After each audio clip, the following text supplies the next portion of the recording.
Gente, boa noite a todos. Como a Juliana já falou, meu nome é Fábio, eu sou de formação engenheiro sanitarista e ambiental da UFPA, sou de Belém.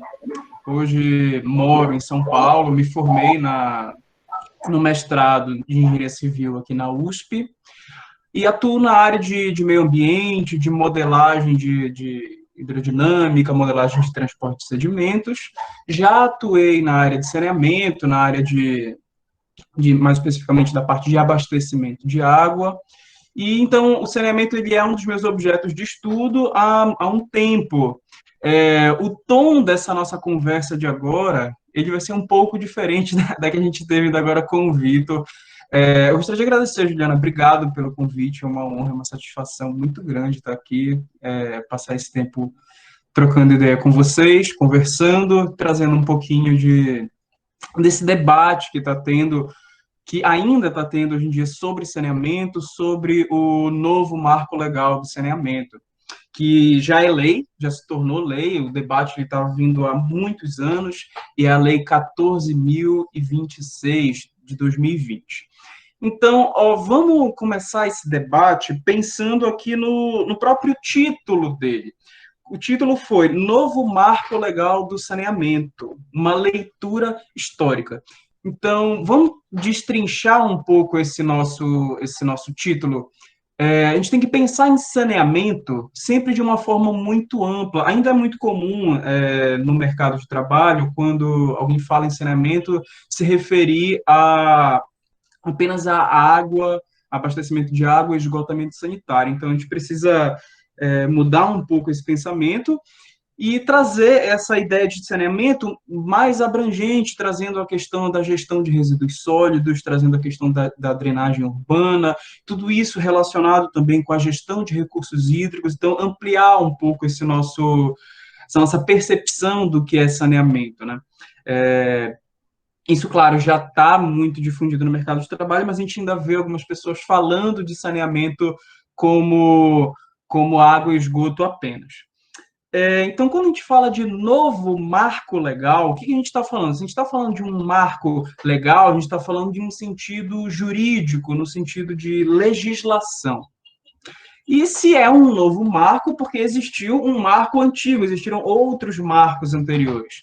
A gente falando em processo histórico, o saneamento ele é muito marcado por a história do saneamento no Brasil, ele é muito marcado por leis ou conjunto de leis que elas vão regimentando, elas vão modernizando, ou pelo menos tentando modernizar, o saneamento no Brasil. O saneamento hoje, quando a gente pensa num contexto geral, num contexto histórico, é uma das nossas áreas mais defasadas. Os nossos dados de saneamento, de um modo geral, são muito precários, são tristes quando a gente pensa no Brasil de um modo geral. A gente vai chegar nisso, falar um pouco sobre essa tentativa de universalização. Esse sempre foi o grande objetivo de saneamento em qualquer lugar do mundo, em qualquer país, o objetivo é universalizar. Que todas as pessoas tenham acesso à água tratada, obviamente, esgotamento sanitário, um serviço de gestão de resíduos sólidos adequado, de drenagem urbana. Só que no Brasil, essa nossa universalização ela sempre foi postergada.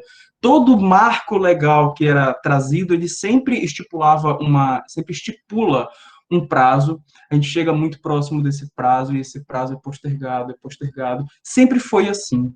Tem sido assim no Brasil, e ainda que esses marcos tentem trazer uma modernização.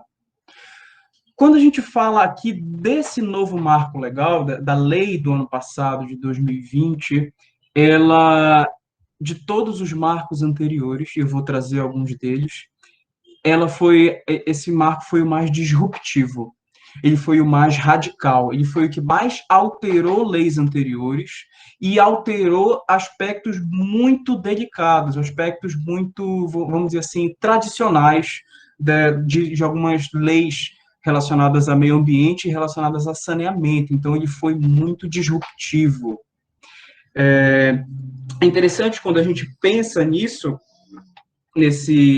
aspecto do saneamento, porque a gente tende, nós, profissionais da área de saneamento, a gente tende a se ater aos aspectos mais técnicos, como, por exemplo, a gente estava tendo aqui a palestra do Vitor, então a gente estava vendo a questão de projetos, e a gente acaba prestando pouca atenção nos aspectos políticos, nos aspectos legislativos, a gente discute um pouco menos. Então, é um pouco isso que eu quero trazer hoje, trazer essa conversa para a gente.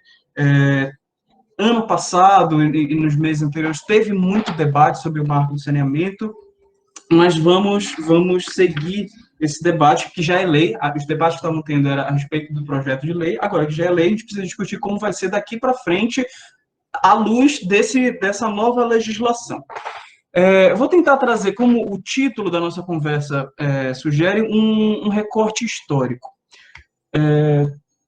O saneamento no Brasil, ele tem um caráter muito, como é que eu posso dizer? A nossa Constituição de 88, ela trazia pelo menos uma ambiguidade em relação à prestação de serviços locais. Ela dizia que a prestação de serviços locais, ela dizia não, ela diz que a prestação de serviços locais é de titularidade do município, ou seja, os entes federativos municipais devem prestar serviços locais. Só que ela nunca trouxe isso claramente, literalmente, falando de serviços como, por exemplo, água e esgoto.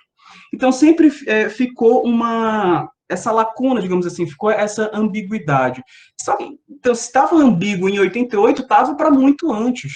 Estava para muito antes. O que aconteceu na história do Brasil que fez com que a gente tivesse companhias de saneamento estaduais? É muito interessante que acontece na década de 70. Então, na década de 70, nos situando historicamente, nós estávamos na ditadura empresarial militar no Brasil, e o governo federal ele decide, através do Planasa, o Plano Nacional de Saneamento, que ia facilitar a criação de companhias estaduais. Então, essas companhias estaduais, elas são fruto de um período em que existia uma tentativa de universalização. Imaginem, década de 70, como era o saneamento no Brasil, era muito mais precário do que era hoje. Então, houve um investimento público muito grande no setor de saneamento. É nesse contexto, por exemplo, que surge Sabesp, que surgem as companhias de Minas, do Pará e de muitos outros estados.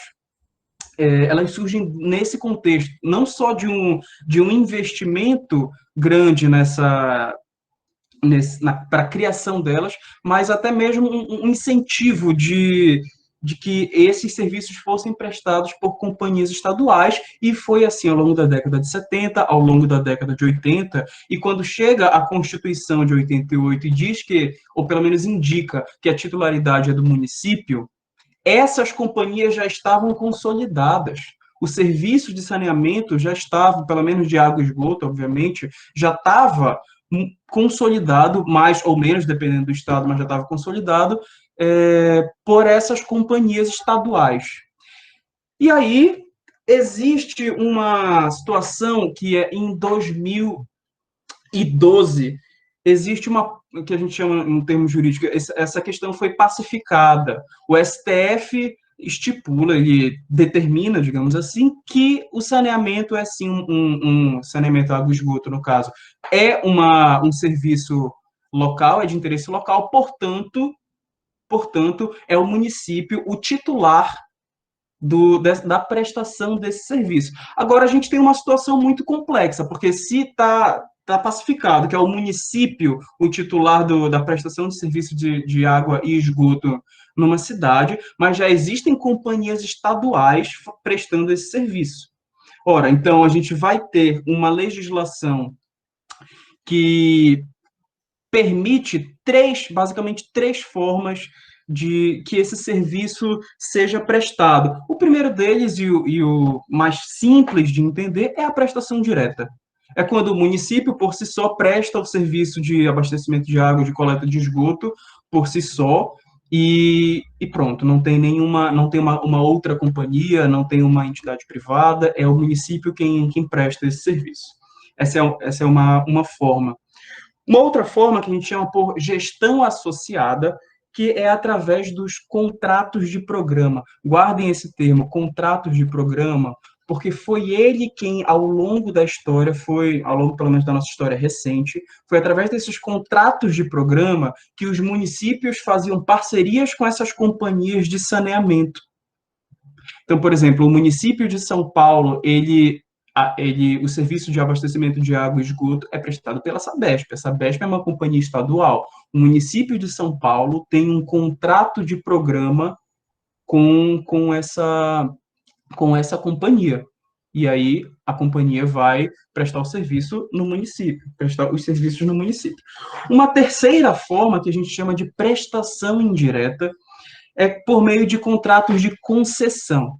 Então, repare, eu falei de contratos de programa, em que o município faz uma parceria com as companhias de saneamento estaduais, e agora eu estou falando de um contrato de concessão, que é através de licitação, e a gente tem um processo licitatório em que companhias privadas participam desse processo e, ganhando, prestam o serviço de abastecimento de água e de esgotamento sanitário. Reparem que eu falei que lá na década de 70 e na década de 80, as companhias estaduais se consolidaram. Ou seja, a principal forma hoje, ou até então, a principal forma de prestação de serviço de abastecimento de água e de esgotamento sanitário é através da segunda forma que eu falei, dos contratos de programa. E isso começou lá no Planasa, na década de 70, então foi um marco do saneamento da década de 70. Nós tivemos um marco em 2007, que é a Lei 11.445, que é conhecida como Lei de Saneamento Básico, e ela moderniza essa forma, mas ela não rompe com isso. Ela não rompe com essa característica, com esse contrato de programa. E é aqui que entra o caráter que eu chamei o caráter disruptivo, o caráter radical do novo marco do saneamento, que ele extingue, ele elimina a possibilidade de contratos de programa. Os que já existem vão continuar existindo até a vigência do contrato, só que não vai ser mais possível o município fazer esse contrato de programa diretamente com as companhias de saneamento. Quais são as consequências disso? E aí existe todo um argumento, todo um debate, sempre que se fala nesse assunto de saneamento, ele é muito polêmico, ele divide muitas opiniões, porque ele acaba caindo naquele debate entre privatização e serviços prestados pelo Estado. Invariavelmente, a gente vai cair nesse debate, a gente está nesse debate hoje. A lei passou e ela facilita, para não dizer que força, mas vamos ao termo facilita. Ela facilita os processos licitatórios para entrarem as empresas privadas nesse serviço de abastecimento de água e de esgotamento sanitário. E aí a gente vai ter que entrar num debate que é polêmico, que é um debate sobre privatização. Porque aí vai ter um debate, mas isso daí não é uma privatização em si, é um contrato de concessão. Agora, quando você fala de um contrato de concessão para um serviço que a gente chama de monopólio natural, como é o serviço de abastecimento de água e de esgotamento sanitário, é uma questão muito delicada, porque os contratos, eles duram 20, 30 anos. Imaginem, se a gente tem uma questão de serviços privados, por exemplo, de telefonia, existe uma questão de concorrência. Se você não está satisfeito com a sua companhia telefônica, você pode migrar para outra companhia e ir para a companhia que prestar o melhor serviço, o que você achar que preste o melhor serviço. Esse processo ele é impossível quando a gente está falando de abastecimento de água. Não existem 3 tubulações de água passando na sua rua. Existe uma. Ou seja, ele é o que a gente chama de monopólio natural. Quando a gente fala de políticas públicas, ele é um monopólio natural. Então, quando entram essas questões de abrir ou facilitar para a iniciativa privada em monopólios naturais, aí que os ânimos se esquentam mesmo, aí que o debate fica mais profundo. Porque quem é a favor dessa facilitação para a privatização vai dizer, mas se a companhia privada não, se a empresa privada não prestar o serviço direito, existem mecanismos de tirar ela e colocar outra. Existem, mas é uma burocracia muito grande, não é assim. Não é do dia para a noite que você vai pegar uma companhia que está prestando um serviço, tem um contrato de 20, 30 anos, e no meio desse contrato ela vai sair e vai entrar uma outra. Não é tão simples assim. Não é como trocar de uma companhia de celular para outra. Não é um processo simples. E ainda falando desse debate, a gente tem uma questão que é muito importante frisar, assim, e aí é o argumento, são os principais argumentos de quem é contrário, à facilitação da privatização. Existem dois mecanismos hoje, e quem trabalha na área de abastecimento de água e de esgotamento sanitário com certeza tá muito acostumado a ouvir falar dele. Um deles é o subsídio cruzado. O que quer dizer o subsídio cruzado? Uma companhia como a Sabesp, por exemplo, vamos falar do nosso exemplo aqui no estado de São Paulo, ela tem um poder de arrecadação muito maior na capital, na região metropolitana, de modo geral. Esse poder de arrecadação ele não é tão grande, às vezes ele é até deficitário em municípios menores. Com o subsídio cruzado, como é a mesma empresa que está prestando serviço no estado, claro, em grande parte dos municípios do estado, ela consegue compensar. Ela vai ter um ganho de capital maior na região metropolitana que compensa o município menor, o município que não tem um poder de arrecadação tão grande. Então, esse é um mecanismo de equilíbrio que quem é favorável à questão da manutenção das companhias estaduais argumenta. Então, ela tem esse mecanismo que ela consegue equilibrar as contas, tendo diferentes pesos dentro do Estado. Esse é um mecanismo. Um outro mecanismo que também acho que muitos estão acostumados, pode até fazer parte da realidade, é a tarifa social. Ela existe tanto para, por exemplo, questão de energia elétrica, quanto para a questão da tarifa de água. Na Sabesp, por exemplo, a gente tem uma tarifa social de R$ 9,00, um pouco menos, é R$ 8,88, se eu não me engano, que no seu consumo de 0 a 10 mil litros de água, você paga essa tarifa social.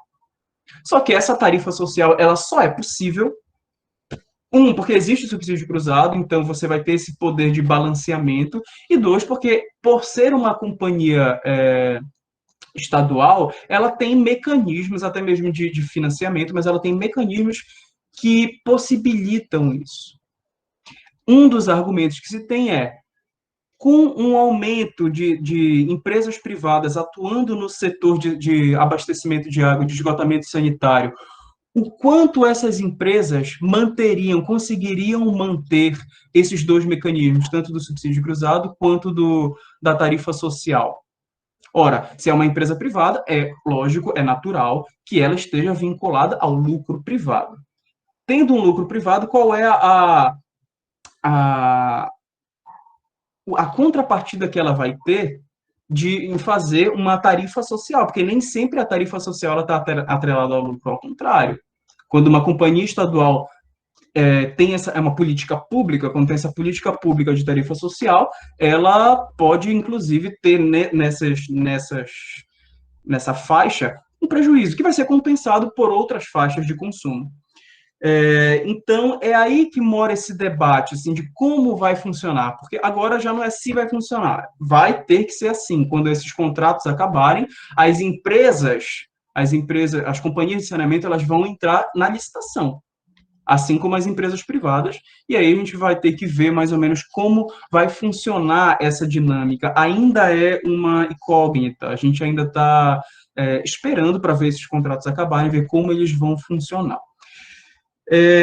E agora o debate que se traz em relação a esses aspectos sobre facilitar para companhias, para empresas privadas, ou manter o serviço de abastecimento de água como um serviço público e gerido e feito por empresas não privadas, a gente pode analisar esse debate sob vários aspectos. Mas a gente não pode deixar de analisar a realidade social do Brasil e o que acontece historicamente com os serviços que são privatizados. Ora, quem viveu, assim, a década de 90, final da década de 90, início dos anos 2000, que a gente teve um processo de privatização, por exemplo, da energia elétrica, e aí as pessoas mais jovens podem até trazer essa vivência, houve um aumento da tarifa, houve um aumento. Eu sou de Belém, e Belém tem um dos quilowatt-hora mais caros do Brasil. Então, uma região, né, é uma região amazônica, a gente vai ter um quilowatt-hora muito caro mesmo, e bem mais caro que em São Paulo, por exemplo. E só que essa realidade não é só lá. Outros municípios da região amazônica, por exemplo, tem quilowatt-hora muito alto. O que a gente vê em serviços na privatização, ou pelo menos quando a empresa privada ela passa a atuar no serviço de saneamento, existem alguns argumentos que nem sempre são vistos na realidade. Então, a gente vai ter, por exemplo, a questão de que o serviço de saneamento, quando privatizado, quando colocado por empresas privadas, ele é mais eficiente? Não necessariamente. A gente não vê isso na prática. Não é exatamente isso que acontece quando a gente tem, por exemplo, no Brasil, algumas redes privadas. Quando a gente pensa, faz uma comparação entre uma e outra, a gente não tem uma perda de água, por exemplo, mais eficiente das empresas privadas. Ambas, no Brasil, têm perdas de água muito grandes, inaceitáveis, na verdade, inaceitáveis. Mas a perda de água, se você pegar a média da perda de água das empresas privadas no Brasil, é de 50%, enquanto das públicas é de 40%. Então, existem alguns argumentos a respeito de eficiência que nem sempre se demonstram reais na prática. Existe um outro ponto que é em relação a investimento no próprio serviço.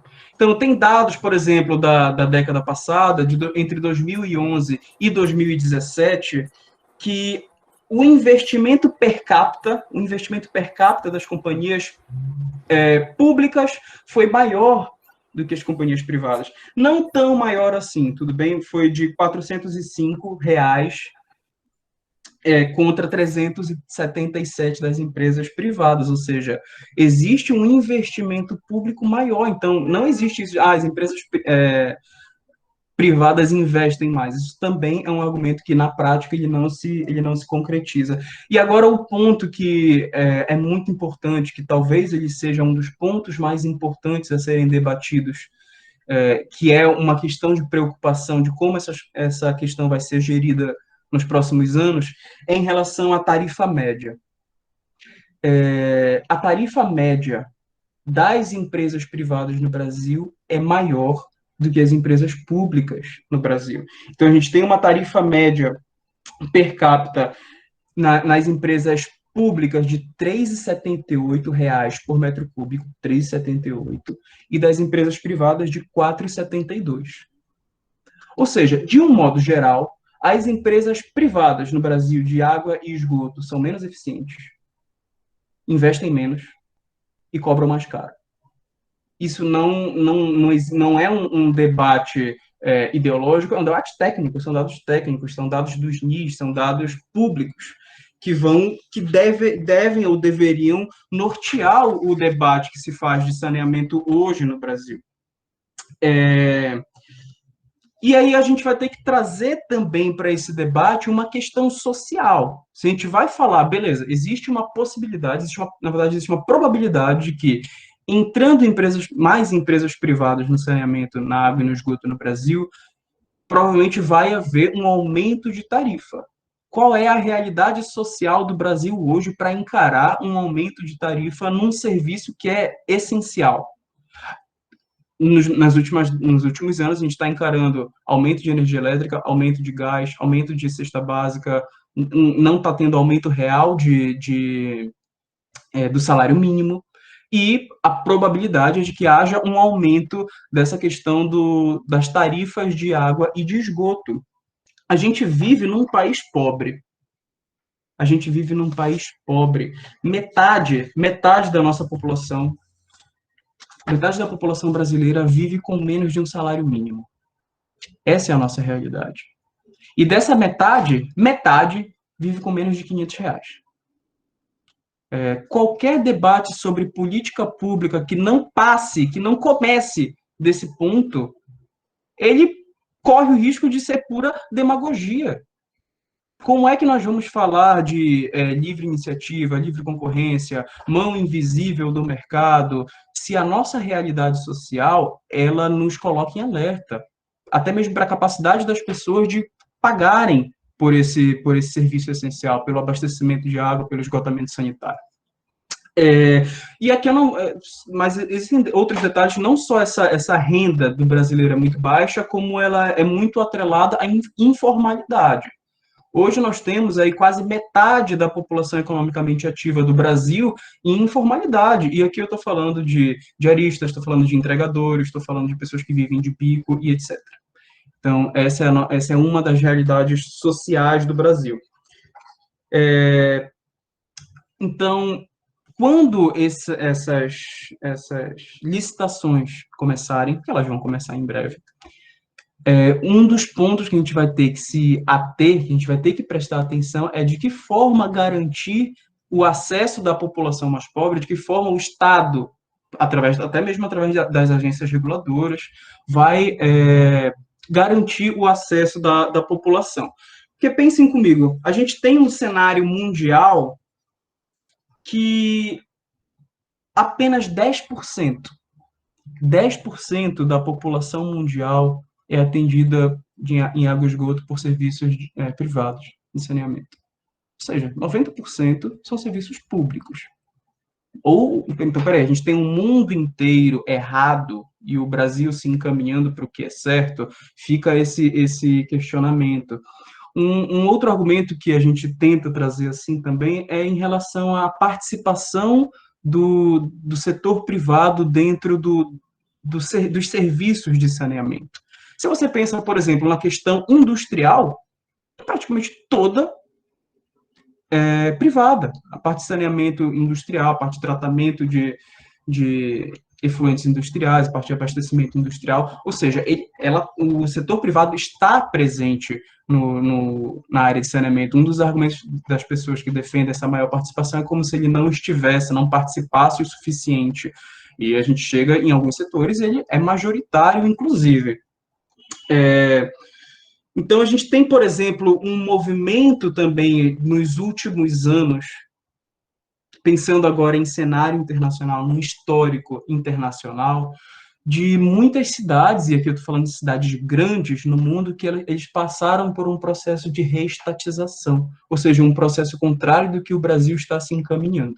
Se a gente pensa, por exemplo, trazer algumas cidades, Atlanta, nos Estados Unidos, Buenos Aires, Paris, Berlim, Budapeste, e desde 2007, mais de 200 cidades. Então, aqui a gente está falando de cidades dos Estados Unidos, da Europa, que passaram por processo de reestatização. Justamente porque um dos principais fatores foi esse aumento da tarifa, um aumento, às vezes, grande da tarifa, que não necessariamente foi atrelado a uma melhoria significativa do serviço. Então, é mais ou menos nesse tom que a gente vai discutindo. Quando a gente pensa, por exemplo, em cidades dos Estados Unidos, e aí a gente pensa, então vai ter muito serviço privado, na verdade, não. Na verdade, não, só 6%. Só 6% das empresas das empresas de saneamento, lá do serviço de saneamento é prestado por empresas privadas. Isso equivale a mais ou menos 15% da população. E aqui a gente está falando dos Estados Unidos, que aí os que são favoráveis à livre iniciativa, ao livre comércio, a tudo isso sempre evocam. Aí quando chega nesse debate parece que o argumento dos Estados Unidos não é tão válido assim. Um último argumento que eu gosto de trazer é em relação a um custo. Qual vai ser o custo para o povo brasileiro de uma facilitação, de um aumento do setor privado no setor de saneamento? Porque a empresa privada que ganha uma licitação, por exemplo, ela vai aproveitar aquela infraestrutura já existente, teoricamente vai reforçá-la, vai melhorar, vai ampliar a rede, vai melhorar o tratamento, etc. Só que isso reduz o custo. Vamos pensar comigo. Provavelmente a gente vai ter uma tarifa maior, então nós, população, vamos pagar mais pela água. A gente não sabe o quanto mais, mas a tendência é que se pague mais. Essa é uma tendência mundial, é uma tendência brasileira também, que se pague mais com o serviço sendo, é, sendo oferecido por empresas privadas. O poder público deixaria de financiar? Não, não deixaria de financiar. O que aconteceria, na verdade, é o que mais ou menos o que acontece no setor de energia elétrica. Existe um financiamento do Tesouro Nacional através do BNDES. Ou seja, provavelmente continuaria havendo um investimento público na área de saneamento, então teria até um crédito subsidiado e tal, fora os programas de governo. Então, a gente falaria aqui de quase um triplo custo, um triplo investimento. Esses são alguns pontos desse debate, tudo isso foi trazido. Um dos grandes nomes do saneamento do Brasil, e eu acredito que acredito que muitos conheçam, o professor Léo Weller, ele, ele foi, na época, e eu acredito que seja até hoje, um crítico ferrenho desse novo marco legal do saneamento. Então, aos que se interessam pelo debate, eu recomendo muito ouvir os argumentos do professor Léo Weller. O professor Léo Weller, hoje, ele era da UFMG, se não me engano, e hoje ele tem vínculo com a ONU, enfim, ele é um dos nossos grandes nomes aqui no saneamento. Seus livros de abastecimento são grandes referências, e ele tem posicionamentos muito enfáticos, muito céticos, inclusive, em relação a de que forma esse saneamento vai ser gerido daqui para frente. Afinal de contas, o objetivo seria a universalização. Tem um ponto que é muito, muito interessante do novo marco legal, que é em relação às metas. Existem duas metas que são estabelecidas.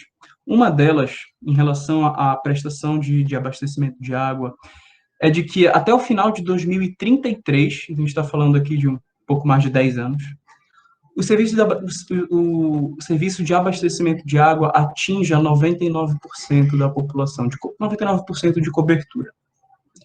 E o de esgotamento sanitário atinja 90%. Quando isso foi escrito na legislação, muitas pessoas ficaram chocadas, porque é uma meta muito ousada mesmo, porque a gente está falando em pouco mais de 10 anos, a cobertura de abastecimento de água, que hoje está em torno de 83%, vai ter que ir para 99%. E o de esgotamento sanitário, que é 53%, vai ter que ir para 90%. Quando a gente faz o nosso recorte histórico, como o título sugere, de olhar para trás e pensar nisso, a gente vai ver que isso foi uma meta muito ousada. Alguns vão usar esse termo ousado, eu digo que ela foi maldosamente colocada na legislação, porque todos que trabalham aqui com saneamento, a gente tem que ser otimista em relação ao nosso país, mas a gente não pode ser cego de achar que daqui a um pouco mais de 10 anos a gente vai ter quase uma universalização de abastecimento de água e de esgotamento sanitário. Porque não é para a população de hoje, a população vai crescer, as cidades vão crescer, então só para manter essa porcentagem já existe um custo envolvido. Você tem que ampliar a rede, você tem que melhorar o serviço só para manter essa porcentagem acompanhando o crescimento populacional. Então, você vai ter que, para além de crescer, acompanhando o crescimento populacional, ampliar ainda mais. Imagina em grandes cidades que não têm uma cobertura tão grande, é que vamos trazer, por exemplo, as metrópoles amazônicas, Belém e Manaus, que tem um índice de cobertura de esgotamento sanitário muito baixo. Você vai ter que revirar a cidade de cabeça para baixo para que você atinja esses 90% em 10 anos. É uma meta muito ousada, tanto é que ela não é obrigatória. As empresas que ganharem, independente de serem a companhia pública ou uma empresa privada, ela vai ter que estipular um plano de metas, mas caso isso não for alcançado, aí existem algumas consequências, que inclusive a lei, ela fala, inclusive pode ver a questão do contrato, o contrato pode ser revisto, só que isso fica um pouco vago, aí volta para o que eu falei logo no início, do quão burocrático do quão complicado seria tirar uma empresa para colocar outra, enfim. Então, quando eles colocam essa meta, quando a lei traz essa meta, ela parece um pouco, eu traria como quase impossível.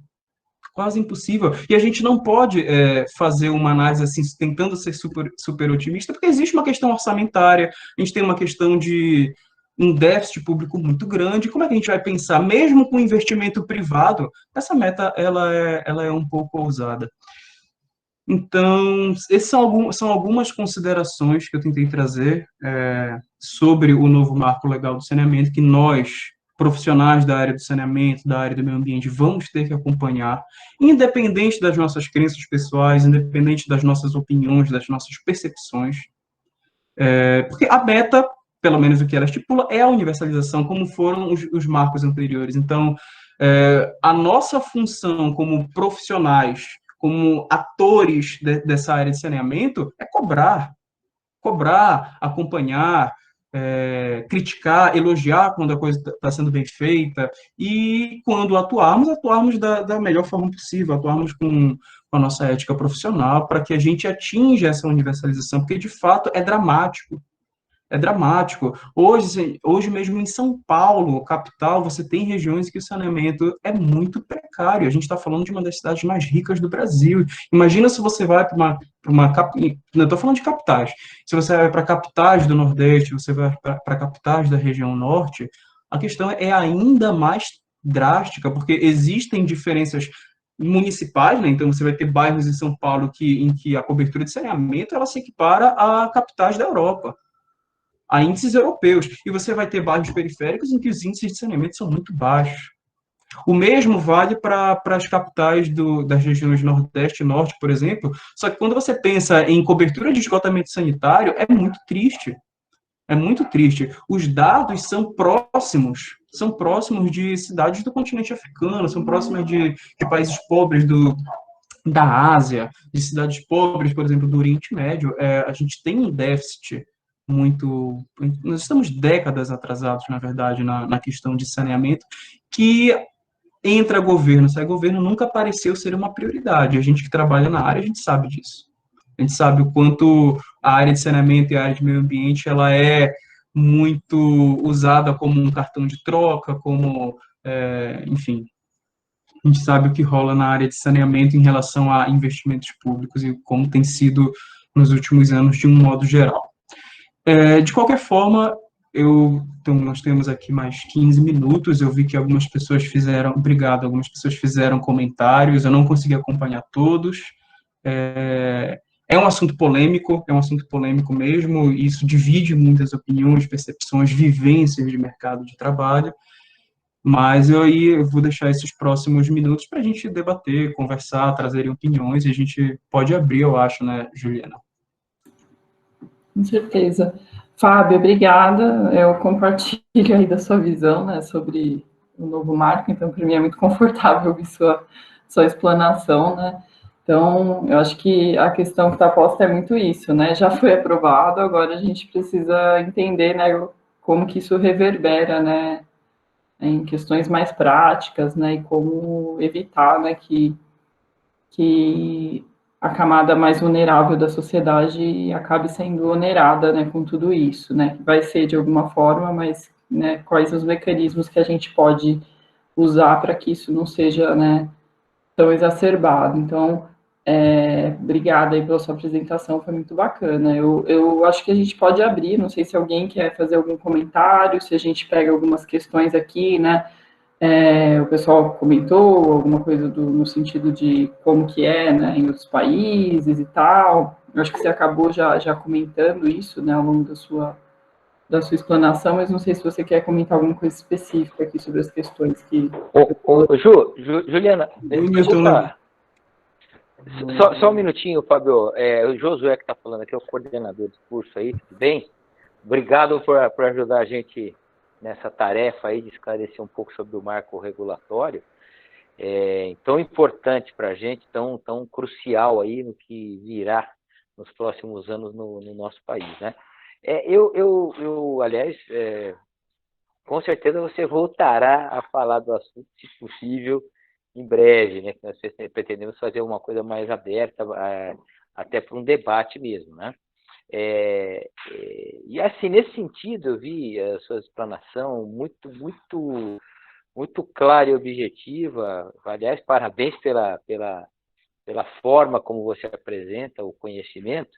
Mas, assim, tem uma coisa que sempre me incomodou, que foi o seguinte: o maior passivo que nós temos, claro, a água é essencial, sem problema, mas eu acho que o maior passivo, o maior problema do saneamento é o esgotamento sanitário. É o mais caro, é o mais trabalhoso, é o mais difícil de se resolver. E, diante disso, vem uma questão que eu acho que caberia aqui, e aí eu gostaria de ouvir essa sua opinião, no seguinte sentido: você tem a taxa de retorno, quer dizer, em tese, o esgoto, você deveria cobrar menos do que a água, em tese, porque se você pensar em volume, hoje nós pagamos na Sabesp, São Paulo, você põe 100 litros de água, você cobra 100 litros de esgoto. 1 metro cúbico de água, 1 metro cúbico de esgoto. Algumas cidades já têm a taxa de retorno menor. Aí a questão é, como é que eu posso ter uma taxa menor, se pensar em tarifa, para o custeio da universalização da água e do esgoto, sendo que o esgoto custa mais caro e, em tese, ele recebe menos? Dá para comentar um pouco a respeito disso? Não sei se está sendo muito técnico, talvez, aí para agora, mas é um assunto importante, né? Porque o dinheiro vem de algum lugar. Não Sim, tem jeito. Com certeza. Obrigado. Não, que isso, José. Obrigado pelo ponto. Em relação às diferentes tarifas que são cobradas, é interessante falar disso, porque existem, por exemplo, lá em Belém, existem coisas, eu já vi, existem partes da cidade que não são contempladas com esgotamento sanitário, existe a cobrança. Então, existe até uma questão de mapeamento, antes de tudo, que muitas cidades não têm muito bem mapeada a sua própria rede. Eu vou fazer um comentário aqui. Eu estagiei na Companhia de Saneamento do Pará, e em uma oportunidade nós tivemos um vazamento na rede de água em um bairro em que não era mapeado. Nós ficamos semanas procurando esse vazamento. Então, a gente tem uma questão envolvida no saneamento que ele está muito relacionado à eficiência desse sistema. Antes, quando a gente vai falar da tarifa, existe na própria tarifa, embutido nela, essas perdas. Claro, se a gente tem uma perda muito alta, em cidades que tem perda de 60%, 50%, 40% no abastecimento de água, e isso precisa ser pago de alguma forma. E quando é água tratada, não é só a água em si que está sendo desperdiçada, é produto químico, é energia elétrica. Então, a gente tem esse ponto da própria eficiência. Quando a gente pensa, e aí trazendo um pouco para a tua questão da taxa de retorno e tal, um primeiro ponto que seria interessante analisar, e eu não sei como é isso em relação a muitos municípios, mas isso precisaria primeiro ser calculado, certo? Quando a gente vai ter um sistema de esgotamento sanitário, qual é esse retorno aí? Porque isso vai variar, dependendo de cidade para cidade, de região para região. Um outro ponto que a gente tem no esgotamento sanitário, que infelizmente é uma realidade, é que a gente vai ter no Brasil se estipulou, né, historicamente, a questão do separador absoluto. Ele não é uma realidade universal no mundo inteiro, mas aqui no Brasil a gente vai ter uma questão do separador absoluto. A gente vai ter, por exemplo, uma rede só de esgotamento sanitário e uma rede de drenagem. Então, a gente vai ter um volume, teoricamente, deveríamos ter um volume só para o tratamento do esgoto, e a rede de drenagem vai para os canais, vai para a rede fluvial e segue o caminho dela. Só que a gente tem muitos casos, a gente vai ter em São Paulo, casos clássicos e nas outras capitais, a questão de ligações clandestinas, né, que acabam caindo, o esgotamento sanitário acaba indo para a rede de drenagem. Então, essa questão da tarifa, eu acho que ela tem um problema anterior, Eu acho que ela encara um problema anterior, que é, antes de tudo, um mapeamento, uma questão de como essas ligações estão sendo, como essa rede de esgotamento sanitário está sendo mapeada, está sendo gerida ao longo do tempo, porque aí a gente vai ter esses valores de volumes até mesmo, como é que eu posso dizer, falseados, porque alguns volumes que deveriam estar indo para a rede de esgoto não estão indo para a rede de drenagem. Então, existe antes disso, Josué, esse ponto que eu acho que é um desafio para os próximos anos, para as próximas décadas em relação ao saneamento, é fazer com que esse separador absoluto seja de fato um separador absoluto, que o volume de esgoto gerado de fato chegue na estação de tratamento de esgoto. Porque hoje não está chegando. Hoje ele não chega totalmente. O que que é gerado de esgoto nem sempre está chegando na estação de tratamento de esgoto. Então, é mais ou menos essa a minha percepção, Josué. Muito obrigado. Como eu disse, é um assunto que a gente vai ter que retomar e manter acesa essa chama da discussão, porque, de fato, mexe com todo mundo. Nós estamos falando de algo que é essencial à vida, né? Mas muito obrigado, Fábio. Parabéns aí pela apresentação.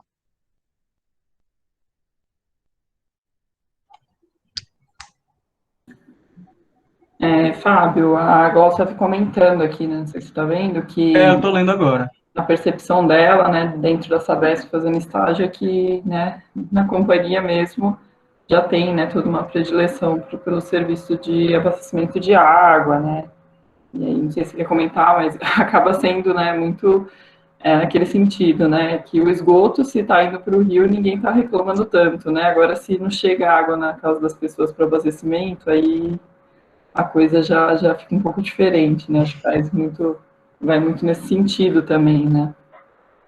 É mais ou menos isso. Essa visão que ela viu na Sabesp, eu acompanhei muito em Belém. Belém é uma cidade na região amazônica, e Belém é banhada por rios, pelo rio Guamá de um lado e pela Bahia do outro lado, então são volumes d'água amazônicos. Não é o rio Tietê ou o rio Pinheiros, que são um riozinho que você, enfim, atravessa de carro rápido.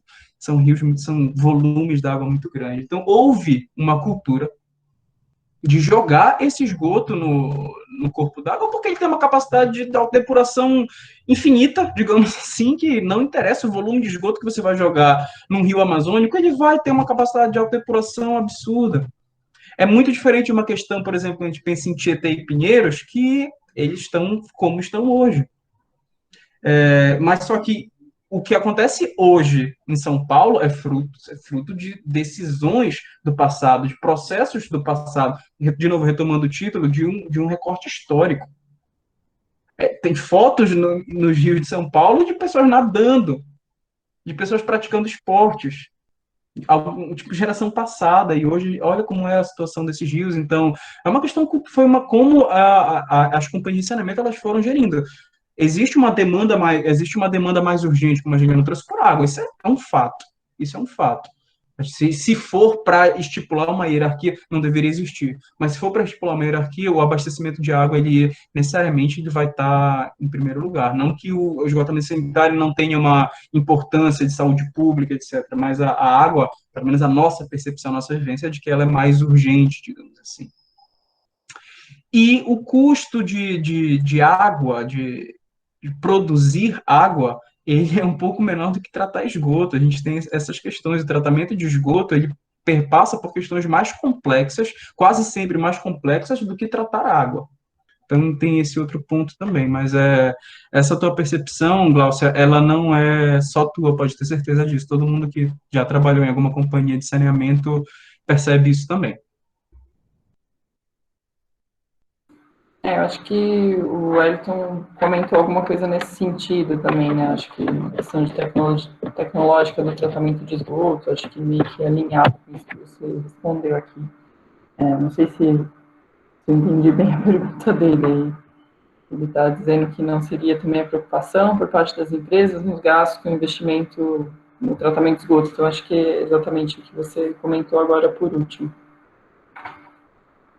Bom, eu acho que é isso. Acho que com isso a gente, se ninguém quer fazer nenhum outro comentário, né? Acho que Agradecer mais uma vez, Fábio, obrigada mesmo pela participação, pela sua contribuição aí na nossa Semana de Meio Ambiente. O Newton levantou a mão, acho que é a segunda vez. Newton, pode falar.